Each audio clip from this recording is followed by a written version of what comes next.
There's nothing easy about any of this. I know my tendency is to just post beautiful pictures and videos and how cool everything is, but I think it's important to point out that none of this is easy. Don't get me wrong.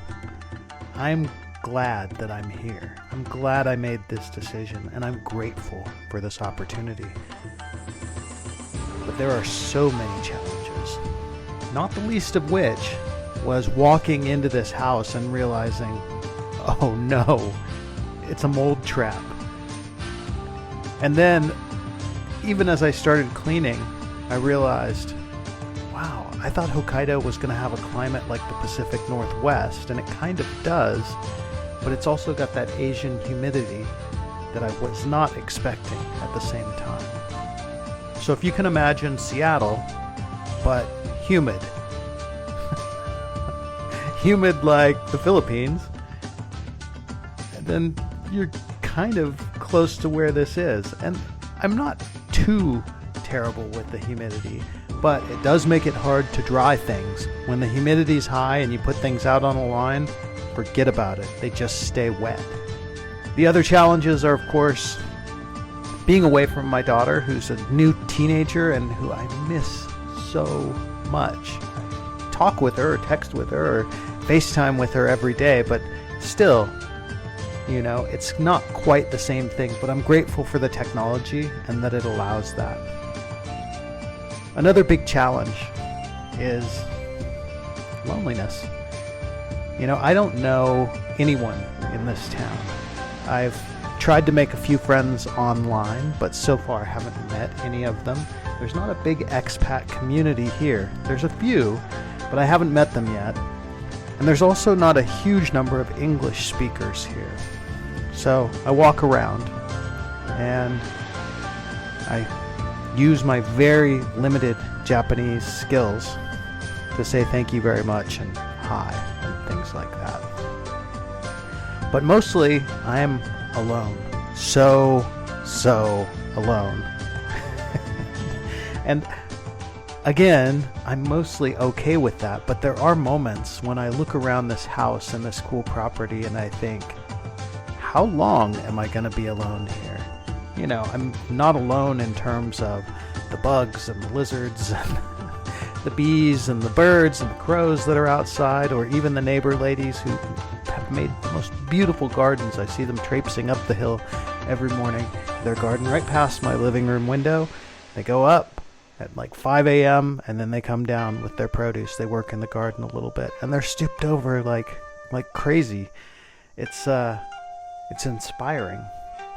But at the same time, my interaction is very limited.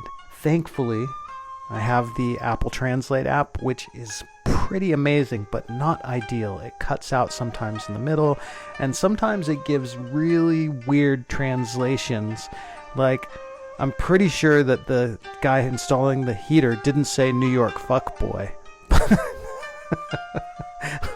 If he did, that's a strange one, but it had no context in the conversation we were having, so I think it was just a mistranslation on the Apple Translate's part.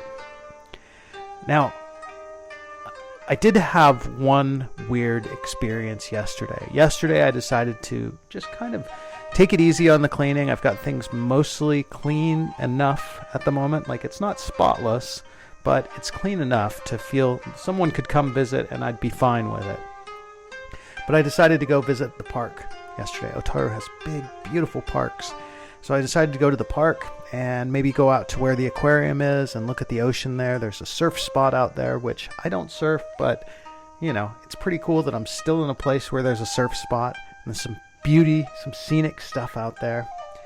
So I went into the park and I found this beautiful Japanese garden. And I sat down and I just was sitting there kind of enjoying myself. Amazingly, on a Sunday, I was all by myself in the park. There was nobody else around. I was sitting there just enjoying the view, enjoying the feeling of serenity and peace. And this guy came up. I don't know if he was the first Japanese creeper or not that I've met, but he seemed a little off. You know, you don't really see homeless people here. You don't really see crazy people here. But this guy in the middle of the park, in the middle of the woods, when I'm by myself, he wandered up and he like looked at me with big weird eyes, and he was like saying something over and over and over again, which I tried to repeat it to Google Translate later, and it was something like,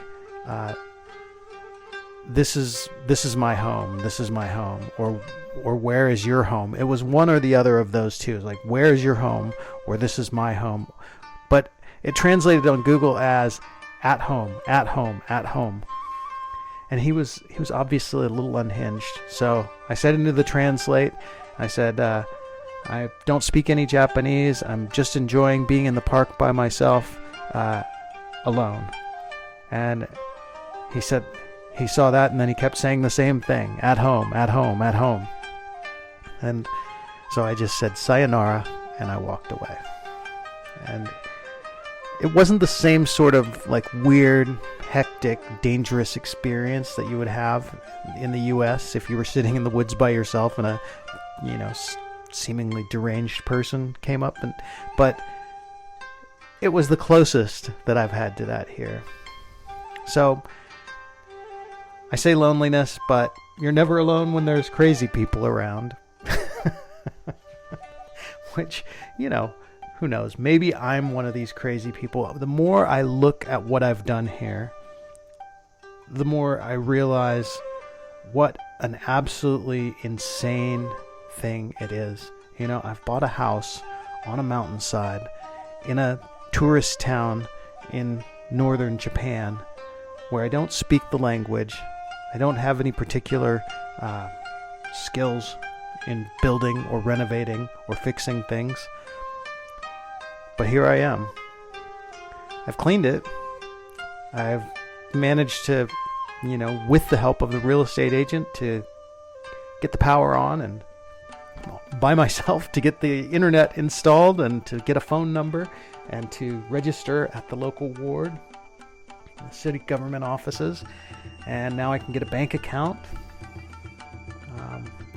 But man, there is so much, and yeah, it can be a little overwhelming at times. So I've gone out for a few meals, enjoyed the interesting places, and the food has been pretty good. It's mostly not as expensive as it would be in Hawaii, but more delicious. Yeah, it's just such a weird thing to have done this. I mean, I look around this town, and there's an aging population here. There's about 105,000 people. They get 8 million tourists, which is on a par with what all of the Hawaiian Islands get in a year. The population here tends towards probably the 60s, which, you know, not the tourist population, but the regular resident population. Like I said, there's not a lot of expats here. The streets can sometimes be strangely quiet, and there's weird things like, I wanted to get a cup of coffee the other morning, and I thought, oh, I'll go to a cafe. And none of the cafes, at least that I found, open before noon, and lots of them don't open until 4 p.m. So there I was, looking for a cup of coffee, and what I ended up doing was buying a cold can of coffee from one of the vending machines, which are everywhere. Yesterday's excursion was amazing. I went to the Herring Palace, and I walked around the lighthouse that's there. It reminded me of Makapu'u in Hawaii, and it's every bit as beautiful here as it is in Hawaii. And I'm amazed that this place is so off the radar that I'd never heard of it before looking at houses and finding one that looked good to me. And as far as my house, I really like it. There's going to be so many things that need to be fixed. You know, the biggest problem maybe is that there's only one toilet. Looking at the house, the toilet's in the front right, and the bathtub is in the back left. And upstairs, there's no toilet, no sink, no bathroom. So that's a problem. There'll have to be a bathroom upstairs, and there's no sink in either of them. The only sink is in the kitchen. So these are weird cultural things that I don't quite understand, but that need to be fixed, because, you know, I don't want to use the toilet and then have to go across the house diagonally to use the bathtub shower. And then if I want to wash my hands, go to the kitchen. That doesn't work at all. These are minor challenges, though. These kinds of figuring out these things. And it's kind of fun to try to figure them out, just as it's fun to explore and to wander into a temple's grounds, or to walk into a place that I've never been and be like, oh, is this a place I'm supposed to go? Because sometimes I don't know. But I'm quite happy with the decision. I'm happy to be here. I'm so grateful for this house, this place that I can call home. And I don't know what the future holds, but I do know that in the process of getting this thing working, it is becoming more home to me. So I'm eating meals here. I'm getting to know the local wildlife, bugs and birds. I have not seen a rat or a mouse or sign of a rat or a mouse, and that is really bizarre to me. I've also ordered a bed, like an actual bed from Amazon. Now it's home. I've fallen in love with Otaru. It's not just the canal, it's not just the seaport, the mountains, the skiing, the nature, the beauty, all of it. But there's more. It's a place that somehow feels like home. Even the first time I came here, it just felt right. I found out yesterday that Otaru gets 8 million tourist visits per year. That's more than Hawaii got last year. Honolulu had 6 million tourist visits.